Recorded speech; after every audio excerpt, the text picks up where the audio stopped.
What's up, sexy people from all over the internet? This is Stories from the Van, the show where I talk about weird shit that has happened to me in my band. This dude is Shane.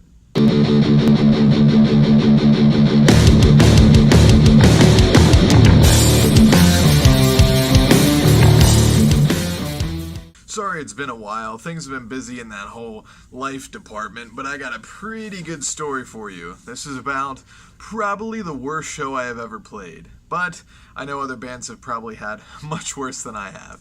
So let's dive right into it. This show, we were playing a show in Philadelphia. Now, I'm not going to disclose the name of the venue or anything, because this could have just been a one-time off thing, so I'm not going to disclose any names or anything. But it was a show we were having in Philadelphia, and it was a normal routine for us. I mean, we're about 2 hours from Philly. We've played there multiple times. Beautiful city, multiple venues we've played. Lovely. Every time we have a good time. So we start heading on the Pennsylvania Turnpike down toward Philadelphia, and our drummer lost his drum throne again. This is probably the third time it has happened. At this point in time, it has been a lot more since then. But at this point in time, he forgot his drum throne, lost it somewhere. So in our GPS, we put in a guitar center, which it said it wouldn't take too long. I mean, there's a ton of guitar centers and music shops in Philadelphia, so we're like, all right, we're heading toward there. We'll just pick it up before the show. I was really tired, and so was our bass player, so we decided we'll take a nap on the ride up. I mean, Q-Tip has driven here multiple times before, and he's a good driver. He's like our A-plus dude to drive. So he starts heading that way, we doze off. Well, we wake up and we're at a guitar center. So, you know, we go in and everything, and I start noticing like a lot of Delaware license plates, which is a little weird, but hey, maybe they're having a sale here and it was close or whatever. So we go in, we get what we need, we come back out and realize that we went all the way down to Delaware, and we were probably going to be late to our show. Because somehow this man did not realize that he was heading to Delaware when he was trying to go to Philadelphia. Just to give you some context of our drive, it is a straight shot. You drive from Harrisburg to Philadelphia on the Turnpike, you just drive straight and then you're there. It is not difficult at all. Somehow he ended up in Delaware. Even with the GPS telling him you are now entering Delaware, he had no idea. So we got lost in Delaware. On a side note, any metalcore band can use that name, Lost in Delaware. I think it'd be perfect for you. And if you use it, let me know, because I feel like that's a very good metalcore name, Lost in Delaware. Anyway, after this, you know, we have to book it to the show. So, coordinates straight to the venue, we drive straight up. Now, things start getting bad right when we get there. Right when we park at the venue, as soon as we open the door to get out, some man on his front porch called us a bunch of bitches and said to get the hell out. Now, we didn't park in a bad spot, you know, it was legal parking, it was street parking after 5, we were fine, but this man just decided to call us bitches because I guess we just look like bitches.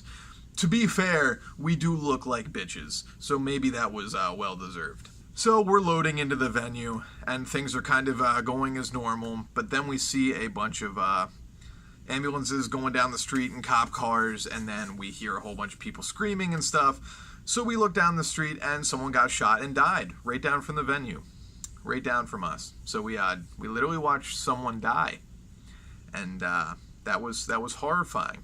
Now it did set the mood for a Doom show, I'd say. That's pretty Doom, but it was pretty horrifying.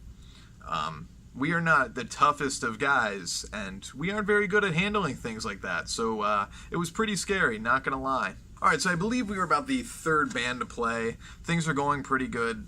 There's not really much of a crowd to begin with. And by the time we go up to play, there's no bands. All the bands went outside. The crowd left because I guess there was one local. So I don't think the show was promoted very well. So at this point in time, we are playing to the bartender / sound guy. And, you know, hey, even if we play to one person, we're going to play the same as if we played to 1,500 people. We're going to give you the same exact show. But the intensity, I'm not going to lie, it is kind of hard because you do feed off of that crowd. But we're still going to do everything we can to deliver the best show. So we're going to give that sound guy bartender the best show of his entire life. but then he went outside to smoke. So now we were in this venue playing a show to no one. And when I mean no one, I mean we are playing in an empty room. Like not one single person is in this place. Maybe that just means we suck really bad and everyone left because, oh my god, we don't want to hear Almost Honest anymore. Which I don't blame you. You know, groovy, sexy Viking funk doom rock from the land of the Amish is definitely not for everybody. But, so we called this show a very far away practice. But, you know, we had fun and it was a really good story. And, you know, these things happen when you're in a band. And you should never get discouraged, especially if you're another band listening. And you're just starting out. Never get discouraged when you play shows like this. Sometimes shows are poorly promoted.